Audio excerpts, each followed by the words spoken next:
하나님의 심부름꾼 요나 1장부터 4장, 히브리서 1장 1절부터 2절.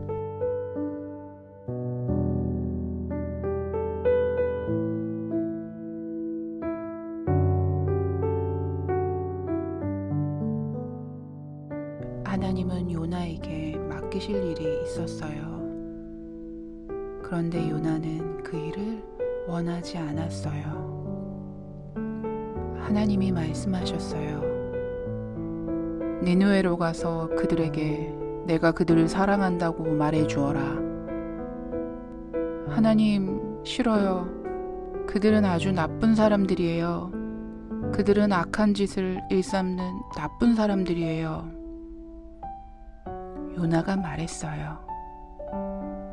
맞다. 하나님이 말씀하셨어요. 그들은 나를 떠나서 멀리 달아났다. 하지만 나는 그들을 향한 사랑을 거둘 수 없구나. 내가 그들에게 새로운 마음을 주겠다. 그들을 용서할 것이다. 하나님, 안 돼요. 그들은 그럴 자격이 없어요. 그러면서 요나는 생각했어요. 도망가야겠어. 아주 멀리. 하나님이 나를 찾지 못할 만큼 아주 멀리 도망갈 거야. 그러면 하나님이 시키시는 일을 안 해도 되겠지? 좋은 계획이야. 요나는 그것이 좋은 계획이라고 생각했어요. 하지만 그것은 어리석은 계획이었어요. 우리가 피해서 달아나 봤자 하나님은 언제나 우리를 찾아내시거든요. 요나는 자신의 계획을 믿고 나갔어요. 니느웨에서 멀리 떨어진 곳으로 가는 표 한 장 주세요. 그는 니느웨와는 정반대로 가는 배에 올라탔어요. 그런데 얼마 가지 않아 거센 바람이 불면서 배가 앞뒤로 옆으로 마구 흔들리기 시작했어요. 요나는 자기 자리에 앉아 있었어요. 하나님은 요나를 쫓아서 큰 풍랑을 보내셨어요. 요나의 잘못된 계획은 시작부터 틀어진 거예요. 배에 함께 탔던 선원들은 배를 제대로 움직일 수 없었어요.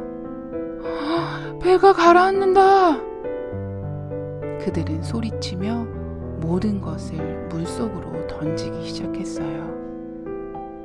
짐 보따리와 먹을 양식 할 것 없이 무엇이든 보이는 대로 다 버렸어요.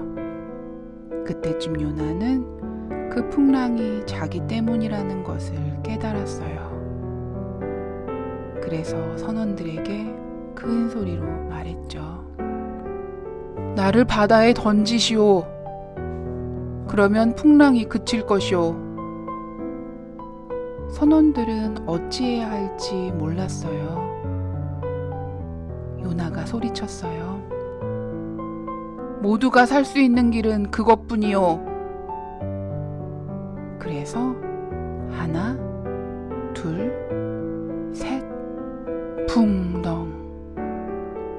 요나가 물에 닿기 무섭게 물결이 잔잔해지고 바람이 잦아들고 풍랑이 그쳤어요. 바로 그때 요나가 다 끝났다고 생각했을 때, 틀림없이 물에 빠져 죽는 줄로만 알았을 때, 하나님은 큰 물고기를 보내셔서 그를 구하셨어요. 물고기는 요나를 한 번에 꿀꺽 통째로 삼켜버렸어요. 요나는 분명히 자기가 죽는 줄로 알았을 거예요. 그 안은 캄캄하고 아무것도 보이지 않았어요. 음식 썩는 냄새도 나고 미끌미끌한 해초도 만져졌어요.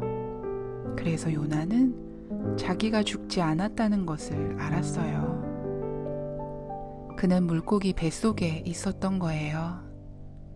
꼬박 3일 동안 그 캄캄한 물고기 뱃속에 앉아서 요나는 생각했어요.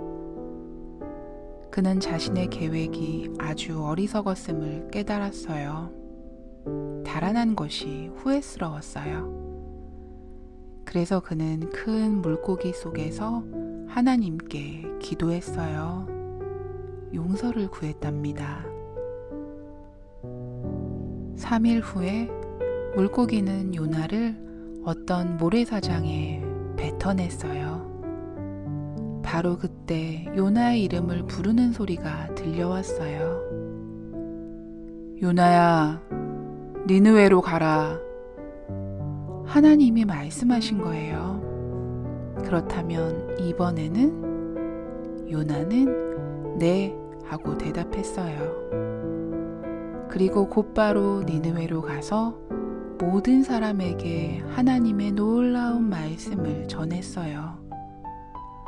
요나는 그들에게 말했어요.